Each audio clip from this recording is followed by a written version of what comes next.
Marauders, welcome back to the channel. In this video, I'm going to adjust the suspension on the 2025 Honda CBR1000RR-R SP Fireblade per the manufacturer's suggestions in the manual. Let's look at the manual real quick. Manual takes some time to get used to, but once you learn how Honda organizes it, it's really good. So with all my riding gear on, I'm probably 250 pounds. The manual only goes up to 220 pounds. Do you think they're trying to tell me something? So the front end, they're saying that I need to tighten each fork at least up to 3 turns from soft. So I would be turning the preload nut on each fork 1 turn because they're set at 2 from soft. So I'm going to go 3 turns from soft and compress the spring. The rear suspension needs to be set 4.5 turns from full hard. So again, you would turn this to the right. Right now it's set up, I believe, at 8 turns. The manual says from full hard. So it says it's set up for 8 turns from full hard. So I'm going to tighten it up 3.5 turns to get to 4.5. Let's get to go. Let's get to work. Okay, hopefully you can see this. Bada bing. A lot of shadows. I don't know if you can see it. But that is an 8mm preload bolt. 8 millimeters. So I need to get that, turn it to within 4.5 turns from full hard. So there's a half. I'm turning it clockwise. So I need to go in from 8 turns. I need to go to 4.5 from full hard. So I need to go 3.5 turns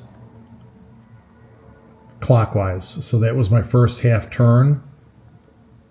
That's 1 turn. 1.5 turns. 2 turns.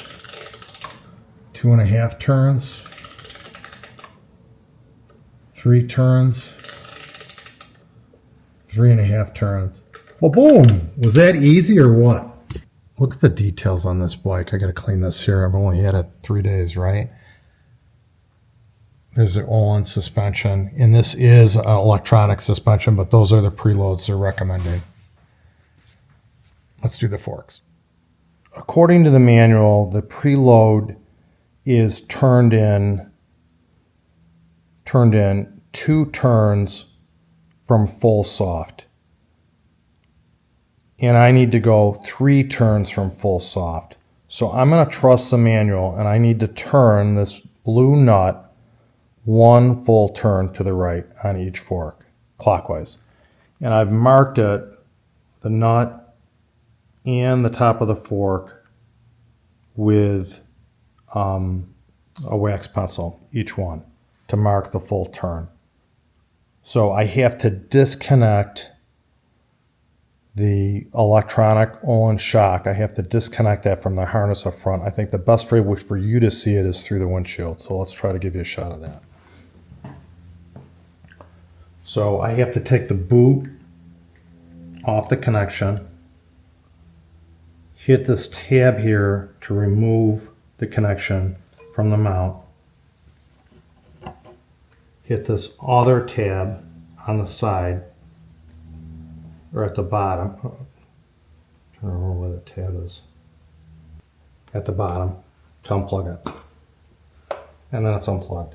So let's do the same step over here. You can see it.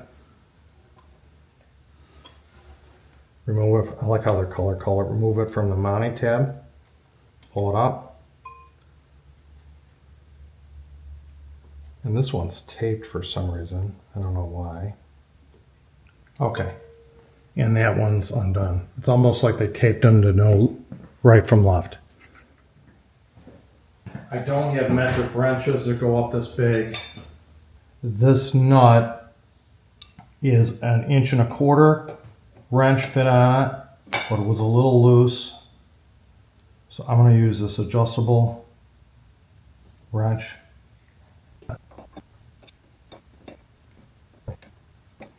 And they recommend for the street, I watched a video where a Honda rep, actually he was an Olin's rep,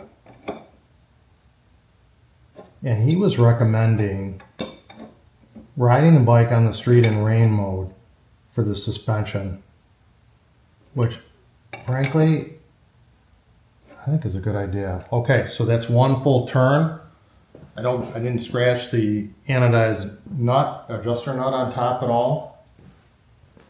Hopefully we got that on camera. To this other side. Let's reconnect it.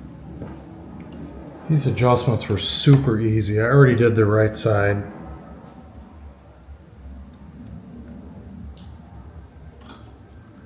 And then here's the mounting tab. I don't know how much you're going to see this through the windshield.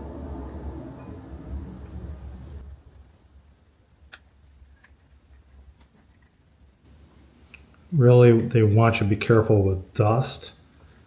And I got to get this boot back in place. So those are connected. I'll wipe my wax marks off, and then we'll take her for a ride.